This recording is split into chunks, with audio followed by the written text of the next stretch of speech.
Okay, welcome everybody to the First Friday Entrepreneurship Call with K-State Research and Extension. And we welcome all of you to hear this presentation today. The purpose of the First Friday e-call is to nurture small businesses and inspire entrepreneurship across the state.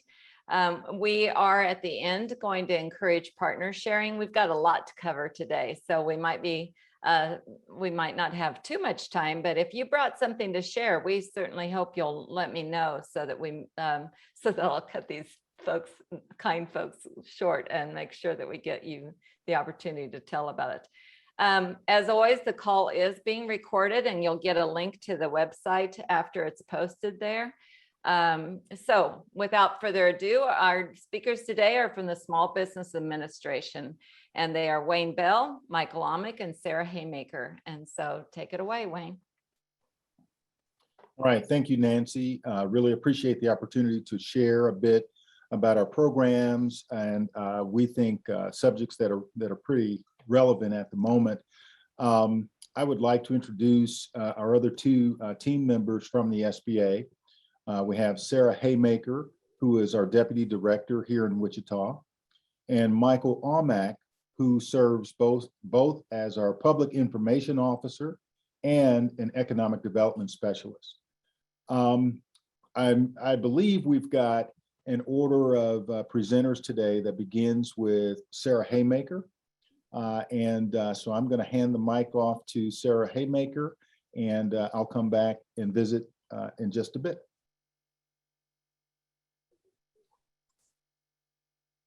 Okay, well, good morning. As Wayne said, I'm Sarah Haymaker, and I am the Deputy Director. And I believe first up in our presentation is emerging leaders. Is that correct, Michael? Correct. Right. Yes. So I'll hand it off to Michael, who will talk to you about emerging leaders. What we're here to talk about today really are the various ways SBA can help grow and scale small businesses. And one of the first things, and one of my favorite things, is our Emerging Leaders Program. And Michael will tell you a bit about that and what we expect moving forward. So Michael. Great. Wonderful. Good morning, everyone. And thank you, Nancy, for putting on this or producing this great monthly event where economic development folks and entrepreneurs can get the latest and greatest from all the resources available. And congratulations on the new president, K-State. That was Michael, announced today. we're seeing your next slide. Do you want us to see a different? Yeah, you need to swap your presenter view or either turn the presenter view off. How's that? Not yet. Not yet. Press the button. Oh, sorry. Yeah. I apologize. Well, let me try this again. Hold on. Of course, it worked Usually perfectly I have for to him. disable that. Okay, how's that? Yes. There you go. Wonderful. As you saw in the title of today's presentation is about SBA's tools for scaling small businesses. And we're going to talk about three ways, programs that we offer that do just that. And we'll end today's program talking about giving everyone an update on the Economic Injury Disaster Loan program. That is, there's some important deadlines coming up. So we'll first start off with our Emerging Leaders Program. And this is a program that has been nationwide since 2008. We've been offering it here in Kansas since 2014. And it's been an amazing program for existing business owners to be able to step back and from a 30,000-foot level, develop a strategic growth plan for their business. And throughout the multi-months, it's 7 months program. We meet every other week. This past year, it just ended actually the program. We had a virtual version of the program instead of everyone coming together in a classroom for these 13 sessions. We had it as a hybrid or a virtual program. And so what that allowed us to have were business owners from all over the state, from Phillips County to Crawford County, way out west, and Emporia, Salina, and also here in the Wichita area. And so it's the reason why we're mentioning this today, this program, is because the virtual version of it works so well that we'll probably be doing it in the future. And so regardless of where you are in the state, a business owner that really wants to know or learn how to scale or grow their business will have this resource, and it's free. And so it's meant for business owners or chief executives. And program was developed way back in 2004 in Boston. They wanted to figure out why small businesses don't scale. Like they grow to a certain point and then they kind of tap out. And they wanted to understand why that was. And so one of the big takeaways of the program is you can't wear all the hats, so to speak, in the business. You need to focus on what you're really good at as a business owner, and you need to delegate and really focus on your strategic, target market, your ideal customers. You need to understand your numbers. And so that is what this program does. It starts out with developing your vision, where you see your business in 3 to 5 years, then understanding your financials, how your financials can tell you what your profit centers are. And then we get into market, who your ideal customers are, who are the customers that you really should fire because they're distracting and taking valuable time and resources away. And also developing your team and how all that coming together and new markets, including government contracting, how all that coming together can really help is really the way to scale your business and take it to the next level.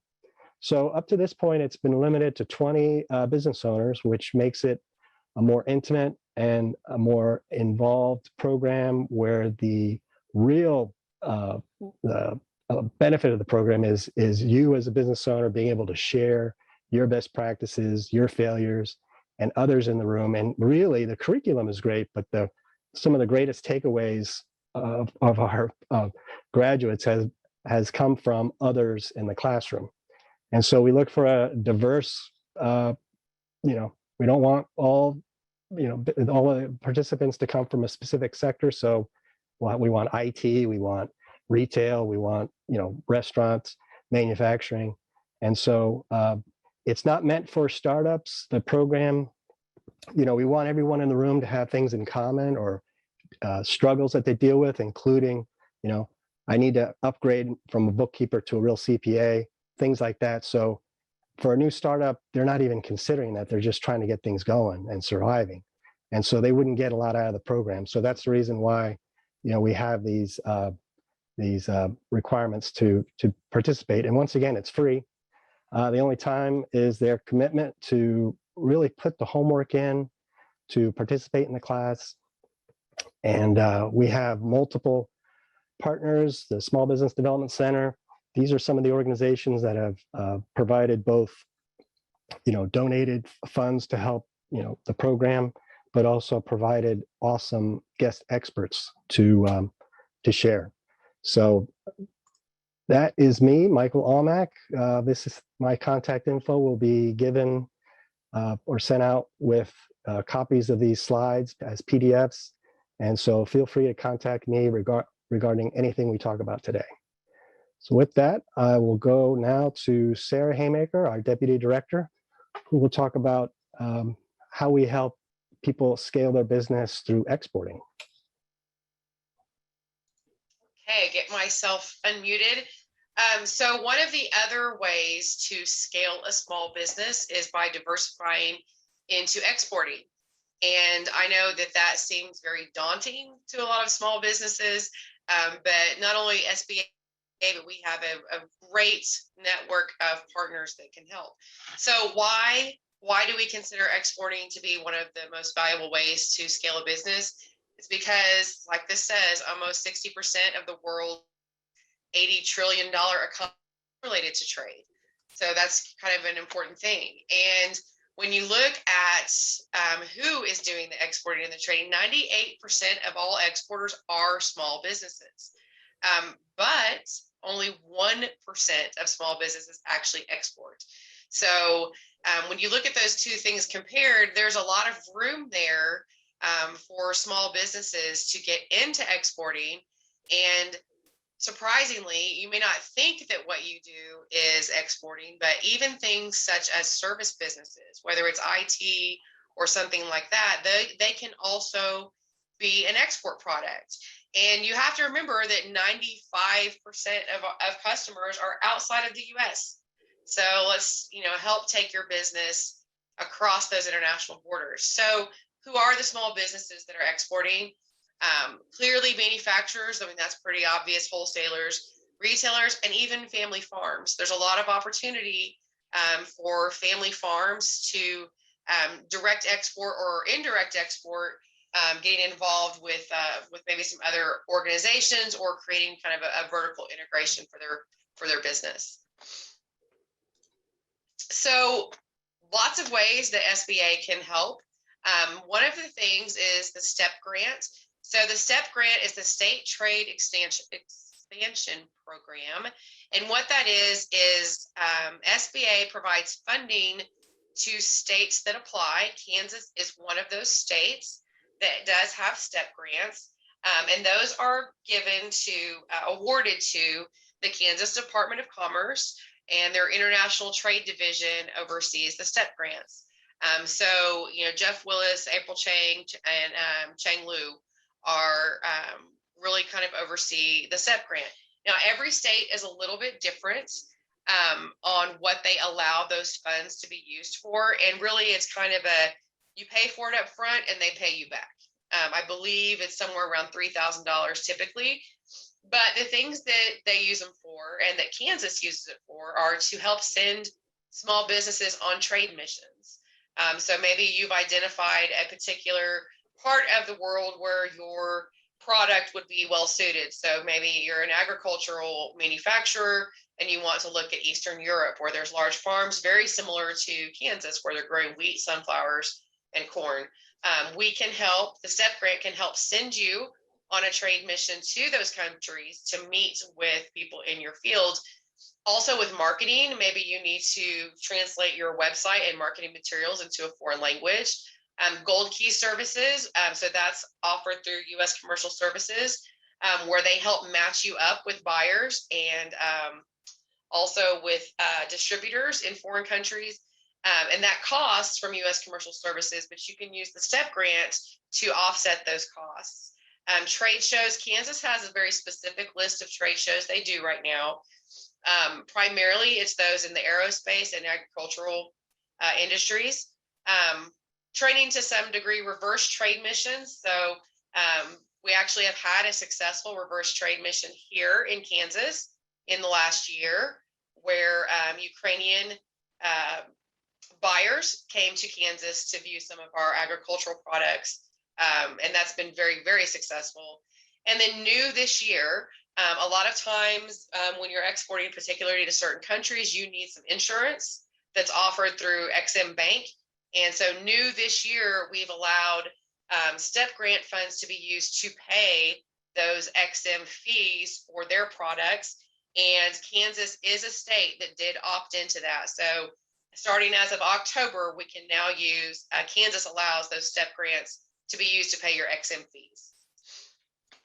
The other primary thing that we do is trade finance, and we've got three main products: Export Express, that can be used to help develop a small business that's not quite exporting, but to get them ready to export.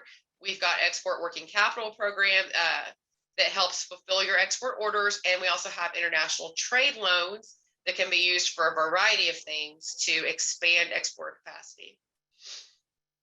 And so this is just kind of a few of the key things. So the benefits to both the borrower as well as any lender that is interested. And here's something to keep in mind, is that a lot of times lenders don't really may not recognize that this small business has export potential, or that they even are exporting. And it does not have to be that they are directly exporting. They can be what's called an indirect exporter. So if you have a manufacturer that is creating a widget that goes on a product that is exported, they also become eligible for our export and trade products because they are an indirect exporter. They're providing something that ultimately is exported. But the benefit to these is that versus our typical 50 to 75% guarantee on those loans, for our international products, it's up to 90%, and it's 5 million. The limits are 5 million. So not only is it a higher guarantee, it's also a higher loan amounts. So working capital to develop export, we talked about Export Express. So this could be used, if you may need international patents for your products, you may need help with legal fees or doing in-country promotion, paying your agents or distributors, even finding those people. You can use working capital from our export programs to do all of those things. Financing export orders. So this gets really, really tricky, particularly when you're dealing with lenders. They may not always allow you to count all of your inventory or work in process, your WIP, toward your base, your borrowing base. But if you do an SBA export product, we do allow those things. So you actually can increase your borrowing base by using an SBA export product. So, working capital for your inventory, your labor, insurance, freight, fees. We can do standby letters of credit, which is really important,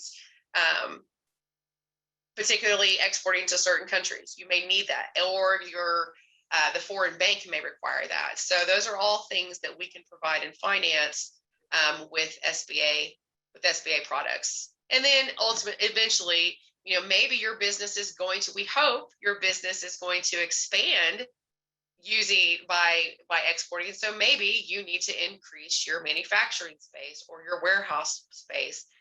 If you can say my business is expanding because I'm now exporting, you can actually use these products to get additional real estate, additional capital equipment, and those sorts of things to expand your business as a result of exporting.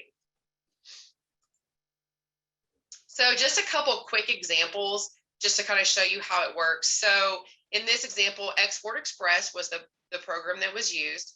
So it was a food manufacturer. You can read all of this in detail, but essentially what we were able to do is a 90% SBA guarantee on a 5-year line of credit. They were able to get working capital for,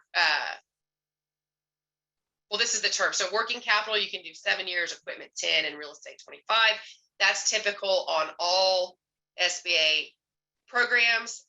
And then the collateral, of course, was their business assets, their accounts receivable, inventory, and their WIP. And so here is where it's different from traditional lenders, is that we will consider their work in process as part of their collateral, which increases their borrowing base. So essentially, this company was able to get $200,000 to finance their foreign accounts receivable. So they had that money in hand while they're waiting on the payment on those. They could do inventory and then various working capital, such as doing their website to increase their international marketing sales.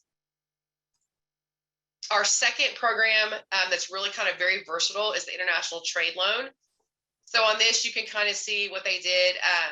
This is one that, as I was saying, is an indirect exporter. So in this particular business, they do make seat brackets that go on the Boeing 737. So while they aren't directly exporting, they are providing the seat brackets that go on the plane that is exported. So we have a way that we figure that out, what percentage of their product is exported.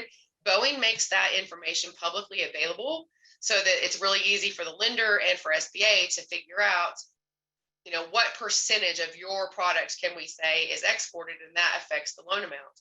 So essentially, they needed to expand their facility and purchase new equipment because of the additional work they were doing with Boeing. So you can read here what we ended up doing. What they used the proceeds for was they had $200,000 for additional warehouse space and another $550 for the new manufacturing equipment that they needed. And that was on a reasonable term. We don't do balloon payments. We do not do prepayment penalties. And this one was, working capital and equipment needs. And then our final one is SBA, very specific. SBA is involved directly in the underwriting process of this generally, but it's the Export Working Capital Program.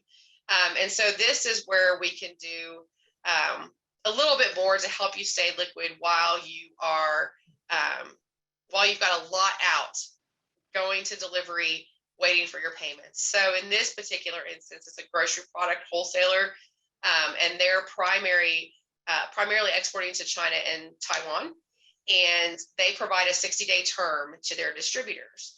And I believe this was for like a freeze-dried ice cream product, if I remember correctly. But it was something, I think, from the St. Louis area, this company. So what they needed is basically, some working capital. So their loan was $500,000. It's a smaller SBA fee. It was a 12-month line, and it renews annually. And then what we used for their collateral were their accounts receivable, their inventory, and we can calculate in there, what their advance rate on that could be. So 90% max advance on accounts receivable is what we can do. So we look at what's available for collateral and kind of figure it out from there. So what they ended up with their working capital was a $500,000 revolving line that they could use to finance their open accounts. And then again, as I mentioned before, we allow for up to 75% on their work in process. So that's something that's typically not offered with your standard lender. But by getting the SBA guarantee, we can do that here, and the lender is allowed to take that into consideration if they're working with SBA on the guarantee. So that's kind of the basics of our export finance programs. It seems very daunting when you start thinking about all of the necessities with, you need distributors, and you need to understand your buyers, and you may need a letter of credit, and you may need some insurance. And but as daunting as it all seems, it can be done. Businesses that export, what we find is they stay in business longer, they have more employees, and they are not as subject to the ups and downs of our own internal economy, because what may be affecting us here may not be the same effect with their foreign markets. So it seems overwhelming, but there are businesses in Kansas that are doing it very well, rural businesses that are doing it very well. And we have amazing partners with the SBDC, with the U.S. Commercial Service, and with Kansas International Trade Division that really can help step a business through this one step at a time, with getting your international patents that are needed, with getting your licenses. And it's just, it can be done. Don't let it become overwhelming. And additionally, there are other businesses doing it that want to mentor small businesses and get them in this, because quite frankly, when you look at it now, and the cost of a shipping container 2 years ago, pre-COVID, was $3,000 for a shipping container. It is now $6,000 for the shipping container. That's just the container itself. That's not everything else that goes with that, but that's just the container has doubled in 2 years. So no exporter wants to send a partial container. So if we can get Kansas businesses to work together and fill a container, there's no reason that they can't share it. And we've already got little groups of businesses, particularly in the ag sector, that are doing that. They are sharing containers. They are saying, okay, we're all going to ship something to Ukraine. I have half a container's worth. You've got a quarter. You've got a quarter. Let's put it together. So in this day and age, with where the prices are, it can be done. There are other businesses that want to help you do it, because by exporting together, it helps everybody. All ships rise with the rising tide, right? So keep it in mind. There's lots of resources to help, and SBA is just one, and we can definitely help with the financing. Sarah, I want to, as a lay person, I want to add an exclamation point to what you just said. A couple of years ago, you and your partners produced a roving show that you took around. I attended at K-State, where you explained all the different programs, and a clay center exporter who was the exporter of the year several times, talked about how they just tried, once they established their market, they just looked for one new business a year. And you said it very well. Don't get daunted by what's ahead of you. Just take it one step at a time. And it's a compelling argument. Chris notes, and maybe you want to comment on this, the part that the exporter of the year. There's a governor's exporter of the year, and that's what this gentleman from Clay Center had been. So I'll just call attention to that possibility. Yes, and we actually had a meeting yesterday afternoon. So about every other month, those of us that are involved in helping businesses export, we get together just to talk about current issues. And the Governor's Exporter of the Year award came up yesterday during our conversation. They're ready. They have the new one selected, I believe. And they are also now looking for the 2022 already. So I believe Kansas has opened or will be opening their nominations and looking for the new exporter of the year, as is SBA. We're looking for our exporter of the year right now as well. So yeah, those are great programs, and Kansas International Trade Coordinating Council has selected or will be selecting soon, and their award ceremony is coming up, and the governor as well as the lieutenant governor both will be participating in that ceremony. Wonderful. All right. So I guess at this time, I'll talk to you all just a bit about government contracting. As Sarah just pointed out, exporting obviously is an excellent opportunity or an excellent way that a business can grow or expand. Likewise, government contracting represents a tremendous amount of opportunity to help businesses to stabilize and to certainly continue to be on a path of growth. Yesterday, the Office of Management and Budget put out a memo to executive departments and agencies specifically on advancing equity in federal procurement. So I'm going to talk about that a little bit as we delve just a bit into government contracting. So again, the federal government is the largest consumer of goods and services in the world. We spend over $650 billion each year. And the purchasing power makes the federal procurement a powerful tool, again, to support small business growth. And it helps those business owners to build generational wealth throughout the United States, including for firms owned by underrepresented individuals. And again, this memo that was put out yesterday, and you may have seen the press release that was put out by our administrator, the SBA administrator, again, dives a little bit into this idea of advancing equity in federal procurement. And it also revealed some current statistics in terms of contracts awarded, so on and so forth. A few points I want to note from the OMB memorandum that went out to those agency executives yesterday. For the first time, OMB is asking agencies to increase their goals so that the government-wide spending results in 11% of contracting dollars being awarded to small disadvantaged businesses, which would be up from the current statutory goal of 5%. This is the first step towards meeting the president's goal of ensuring that 15% of federal contracts go to small disadvantaged businesses by 2025. Also, for the first time, the SBA released disaggregated data of federal contracting spend by race and ethnicity, which is what you're seeing on the screen now. This is a powerful transparency and management tool to help executives and federal agencies, again, to understand where the contract dollars are being awarded and how they might be a bit more intentional about helping to advance equity.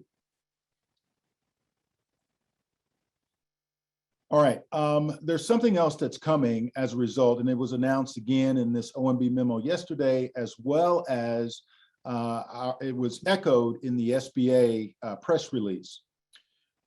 The federal government is going to implement major changes to the use of category management to boost contracting opportunities for underserved small businesses. Category management is a strategic and systematic approach to purchasing that is widely used in the private sector. It involves organizing spending into logical product or service categories and managing them as strategic units. The problem is it's been problematic for small businesses, and it's literally resulted in fewer small businesses participating in federal contracts, just because under category management, there really are more opportunities for, opportunities from a purchasing standpoint to be more efficient and to bundle contracts, but indirectly, it impacts really small businesses because often they're unable to participate in some of these larger bundling opportunities. And so again, there are changes that are coming to help curb that pattern and to foster more opportunities, again, for small businesses.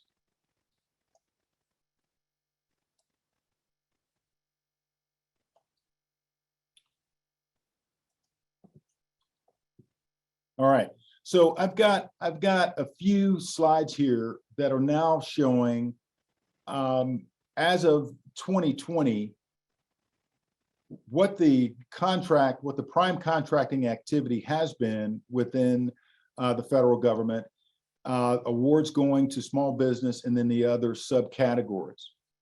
So small business, the overarching goal is 23%. You see that here reflected in the center column. What the federal government, what all agencies were able to achieve was roughly in 2020, a bit over 26%, approximately $145.7 billion going to all small business. I won't go over all of these in detail, but I will point out something here that was emphasized again in the OMB memo, as well as the press release that was released by the SBA yesterday.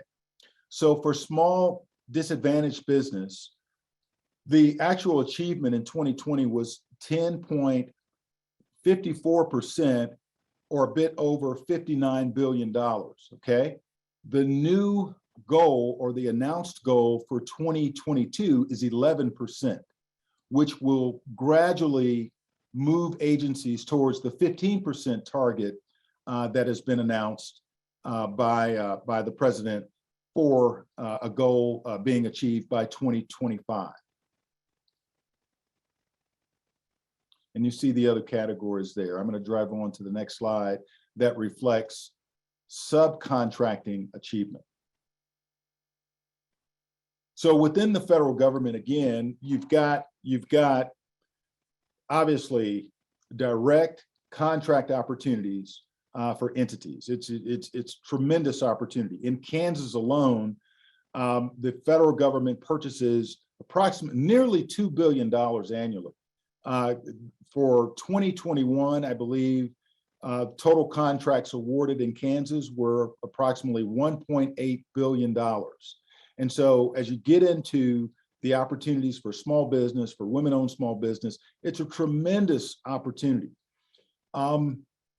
Looking at the subcontracting achievement, again, looking at the federal scorecard, and these numbers are from the federal scorecard released by OMB, released by the SBA, I'm sorry, for 2020. For small business, the contracting, the subcontracting goal was 29.43%, and the achievement in 2020 was 32.46%, a bit over $82.8 billion. You see by each of the categories, with the exception of small disadvantaged business, you know, the actual achievement was above the goal. And I apologize, these bottom three here service disabled veteran-owned businesses, as well as hub zone firms, historically underutilized firms that have applied for and been certified as hub zone companies.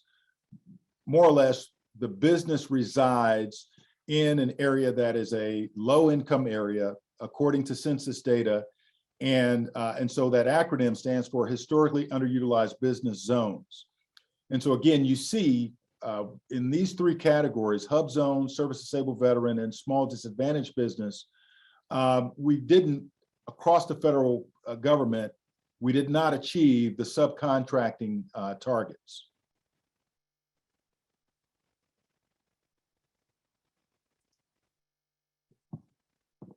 So what you see here is basically the top 10 states in terms of place of performance for federal contracts.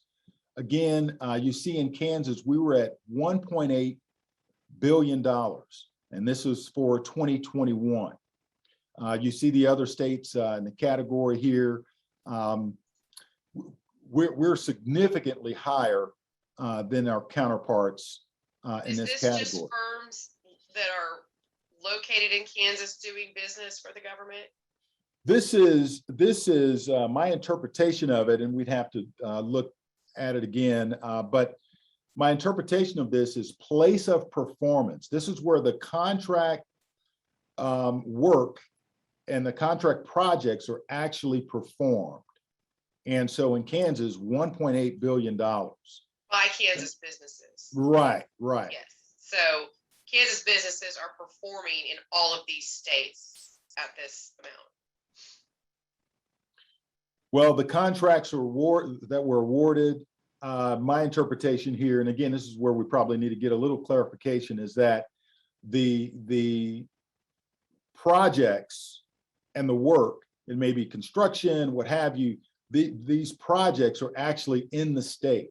But we can clarify, and my interpretation of that is going by this place of performance, but we'll get that clarified. But you see, it's a tremendous opportunity, no doubt. So the thing I want to highlight here before we go much further is that federal contracts really enable entities, small businesses, to build capacity as they're developing, and as they're refining their operation. I recall one very accomplished business in our area described it to me this way. They used federal contracts to really help define their operating procedures. It helped them to consistently develop their operating procedures, to standardize processes, and it really can help an entity that's on this path for growth, to begin to just get consistency across what they're doing, and thereby be able to repeat that on other contracts. And also, certainly the federal government and those contracts awarded are certainly great references, for other opportunities. So here are just two success stories that I thought I would point out as we're talking and thinking about entities, firms that are participating in federal space, or firms that started out, on small commercial projects, transitioned to federal projects, incorporated that, and then went on to grow.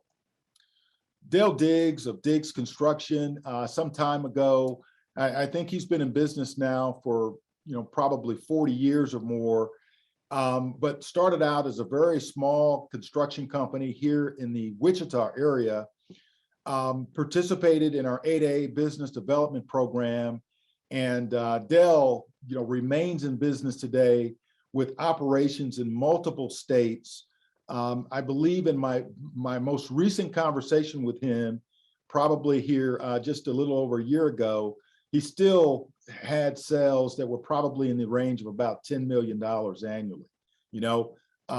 Just a great example of a business that started small, utilized federal contracts in addition to commercial opportunities, and has continued to stay in business, and now is beginning to be a second generation company. Another very successful business owner in our area that utilized federal contracting was Beth Harshfield. She's the owner of Exhibit Arts LLC here in Wichita. And Beth participated in our 8A business development program as well. And one of the things you see here, Exhibit Arts, what they do is a lot of the displays that you might have seen, at job fairs, other career fairs, so on and so forth. Exhibit Arts actually contracted with federal agencies, Army and other DoD branches to do the actual physical displays and things at some of these shows nationwide. Beth continues to run the business, her and her husband. I believe they've been in business probably for over 25 years. They're doing great. They're a graduate of our 8A program, as Dale Diggs is a graduate. And I believe her sales, they're going to get mad at me, but their sales have stayed in that range of over $10 million, I believe, annually. So they're doing great. Two great success stories that I just wanted to highlight here. And I know our audience consists of not only resource partners and service providers, but small businesses who perhaps are looking and thinking about, again, growing their business. Federal contracting represents a wonderful opportunity, a wonderful path for growth. And we want to encourage you all to continue to reach out to us if you're interested. We're always putting on, workshops and other opportunities to help businesses to go about doing it in an informed fashion. So without further ado, I just want to provide, again, contact information for Michael and Sarah, as well as my own contact information. And I'm going to hand the mic off now to Sarah so she can close us out with a summary on the COVID EIDL program. Okay, thank you. And I will let Michael get it swapped over for a few slides. So not necessarily expanding or growing your business, but maybe maintaining and surviving in these pandemic times.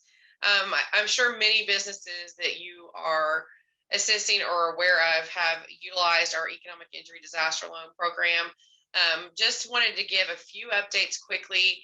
That previously we had publicized that everything had to be completed by December 31st of this year. That has created quite a bit of panic among small businesses. It's important to note we had gotten a new interpretation of the law, and we now have, it's only the application deadline is December 31st. So any business that's got an application in by that time, whether they're in a reconsideration process right now, whether they have requested an increase, maybe they're in an appeal stage, we will continue to process those applications after December 31st. So that's very important for the businesses in your community to know. So long as they have their application in, we will continue processing it. Maybe they have not requested an increase yet. Based on the existing law, we will continue to process increase requests on these loans for 2 years after the first disbursement date of their loan. So if they got a loan in 2020, they will be able to request an increase through 2022, whatever that date is, so long as funds remain. So that's the big key there, is that we will continue processing until we are out of funds. Right now, I do not know what our current level of funding is, but it's still significant. So there's nothing to be concerned about at this time. The only thing to remember is that the supplemental targeted advance. So for those businesses that are in a low income area, less than 10 employees, have a greater than 50% revenue loss due to the pandemic, could be eligible for that additional $5,000. However, that program ceases to exist midnight Eastern time, December 31st. So we will not do any more of those advances after December 31st. Yes, EIDL loan and targeted advance applications will continue to be processed. Supplemental will not. So there's the link to apply online if you have it. When you apply for a loan, if you will get the invitation to apply for, if you apply in time, you will get the invitation to apply for those advances if you apply in time. Yeah, and I did say this as well. You've got 2 years after your loan origination date or until funds are exhausted. And we're going to keep processing those. A lot of people are in reconsideration. They were declined maybe this summer for unverifiable information or for any number of things. And so we are continuing to process those. You do have to request your reconsideration within 6 months of your decline. However, right now, we are waiving that 6 month if you provide a reasonable explanation of why you did not request within the 6 month time. The other things that changed, these things changed on September 8th. We're now doing up to $2 million loans. The deferment is still 24 months, but it's 24 months from the time of your first disbursement. We've already passed this exclusivity window, so all applications are being processed now, regardless of the loan amount. Something to keep in mind is loans over $500,000 take a considerable more time to process, so it's not something that happens quickly. We also changed what you can use the funds for, so you can now use them to pay any commercial debt, past, present, or future. So what does that mean? That means any debt you already had on the books. So you've got a business loan with your commercial banker, you can pay that off. If you took out a loan recently, you can pay that off. If you plan to buy, let's say a new truck, you cannot use SBA EIDL funds to expand your business. However, you could go and take out a loan with your bank to buy your new truck that you need, but then use your EIDL funds to pay it off, because that's future debt. The only thing you cannot pay off is federal debt. So say you owe taxes, maybe you have an SBA existing loan that's federally guaranteed, or one with rural development or farm service agency. You cannot use EIDL funds to pay those off. You can use the funds to make your regular payment. And also you can't use the funds for penalties if they're of IRS, Correct. If you're or federal behind on, penalties. right.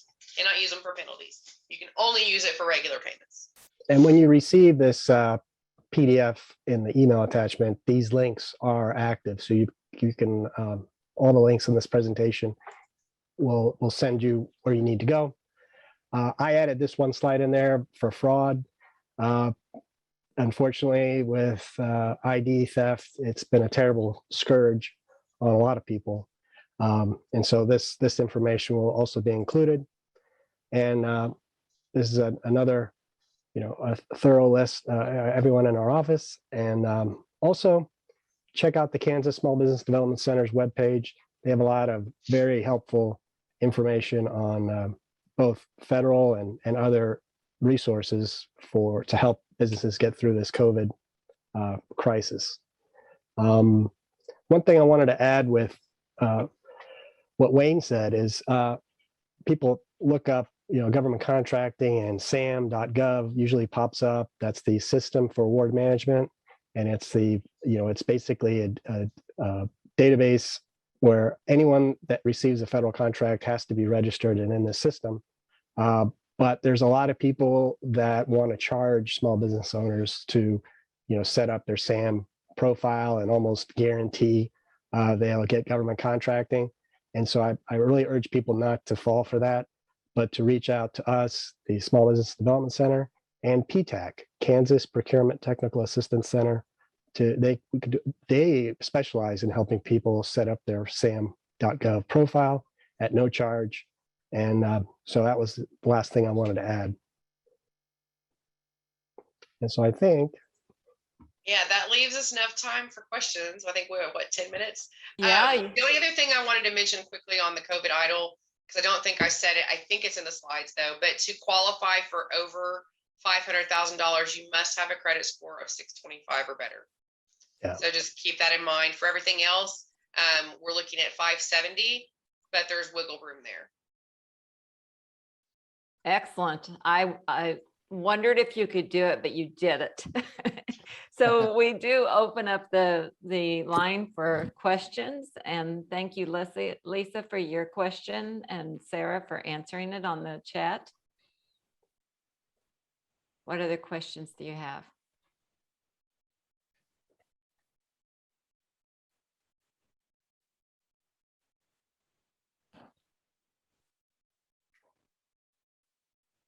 Hey, Nancy, I'll just add something here that was a bullet point I wanted to mention, and I kind of skipped over it in my presentation. But basically, with these changes that are coming to this practice of category management, one of the trends, and I may have mentioned this, but one of the trends that we're seeing in the federal marketplace from 2019 to 2020, we saw approximately about 5,000 fewer small businesses that were participating in federal contracting.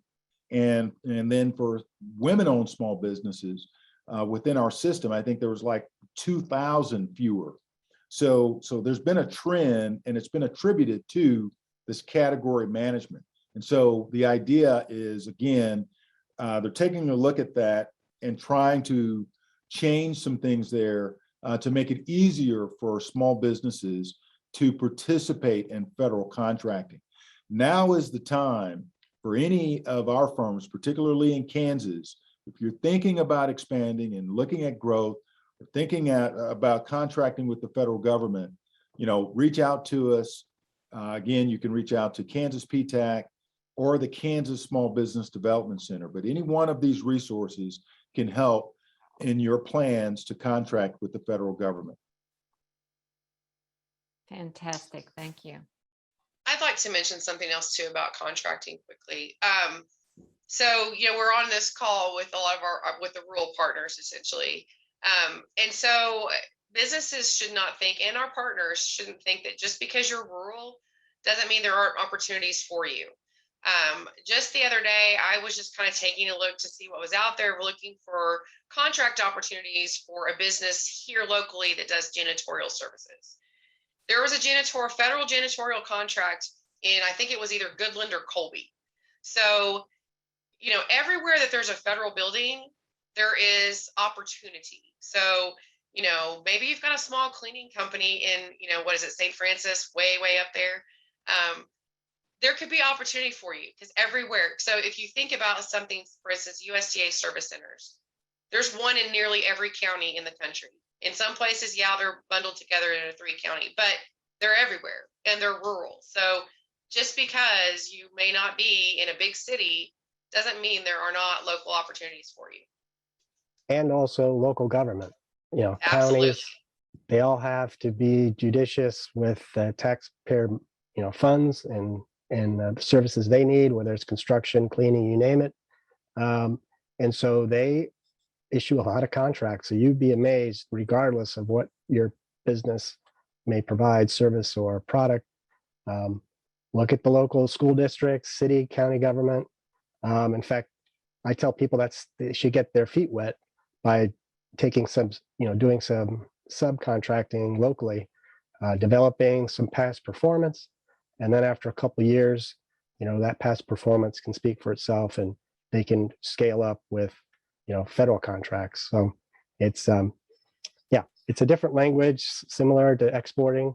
It can be daunting, but it's a really, regardless of your location, exporting and government contracting are, two proven ways to really scale up your business.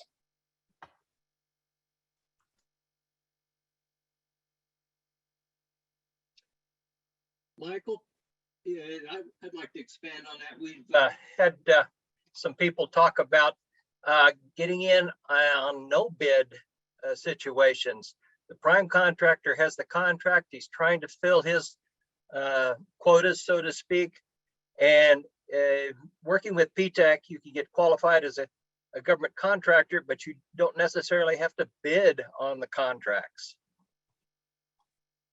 Correct. As a subcontractor, the prime contractors have a lot of responsibility with certified payroll and the wage, the Davis-Bacon Act, wage determinations and so forth. And they have a lot of requirements, but as a subcontractor, you can make, good money and like I said, build that performance, get to know other contractors. People think government contracting is just all paperwork, but it really isn't. Curtis Witten, an amazing business owner that's made a lot in securities. Security services for the federal government. He'd be the first one to tell you, when you get your feet wet and get to know other contractors, you see who's really worth working for and with, and they know that you're reliable. You build up that relationship with contracting officers, other primes, other subs. It builds on itself. So there's a lot of marketing, handshakes, getting out there, meeting people, and proving yourself. And to him, that's how he scaled, was through those relationships and building up a capability statement. That's a great tool, a one-page resume for your business. PTAC can help you with that. They have free webinars they put on how to develop a capability statement. It's something that you can hand to a person, and right there on one page, they can see, what services you provide, a bit of what you're able to do, and who you've worked for. So thanks for that, Ron.